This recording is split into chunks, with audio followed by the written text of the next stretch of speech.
In the Quran we are told about the people of Lut alayhi salam, how they practice sexual perversion, homosexuality. And Allah has zero tolerance. And so He destroyed them, Sodom and Gomorrah.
Evidence is already there, clear, that the world is increasingly embracing homosexuality and lesbianism. In consequence of a feminist revolution, firstly, Allah created the male and the female to be attracted to each other. Where does He say so? He says so in Surah Al-Layl. He says, وَاللَّيْلِ إِذَا يَغْشَى, and by the night and that which it conceals mysteriously, it shrouds. وَالنَّهَارِ إِذَا تَجَلَّى, and by the day and its bright light, nothing concealed. وَمَا خَلَقَ الذَّكَرَ وَالْأُنثَى, that in the same way that I created the night and the day, so too did I create the male and the female.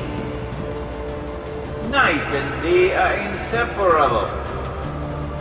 Yes, when the day is coming to an end and is approaching the night, guess what happens? The excitement, the riot of colors, the sunset, a ball of fire, that's the excitement. So the attraction between the male and the female is something ordained by nature. By nature. It is part of the splendor of life, the mystery of life, the charm of life, which makes life so beautiful.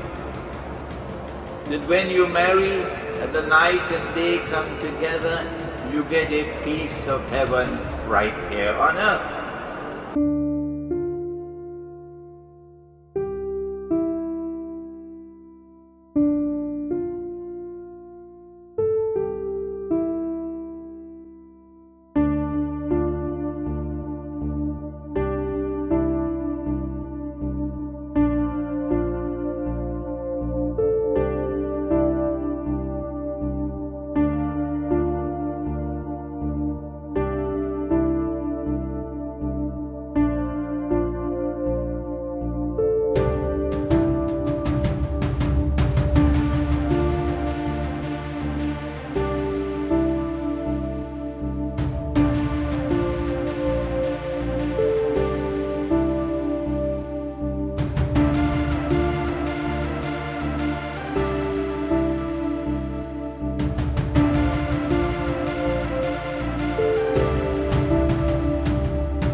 But now, from modern Western civilization, a modern feminist revolution, which in essence is saying that the night does not have to remain night. Anything a man does, a woman should have the freedom to also do it. And as a consequence, the night, in Singapore, the night has already become day. In France, the night has already become day. In Malaysia, the night is making progress to become day. In Indonesia, they're going some problems. They're having some problems in Indonesia for the night to become day. The Indonesian woman is still so much a woman. As the night becomes day, the day is no longer attracted to the night. Because woman loses her femininity. She becomes more masculine than feminine. In her facial features, in her conduct. She becomes more masculine than feminine. And men are turned off. And as a consequence, as a natural outcome of the modern feminist revolution, an adversarial relationship emerges between the male and the female. And then men find it more convenient to look for peace and happiness and love in the arms of another man. And women find it more convenient to look for peace and comfort and happiness in the arms of another woman.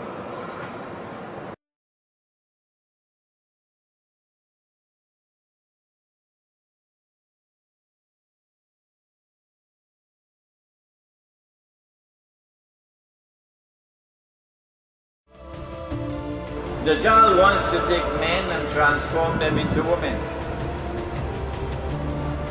Of course, he begins the process by getting them to shave off the beard. So if you shave off your beard, start growing it back.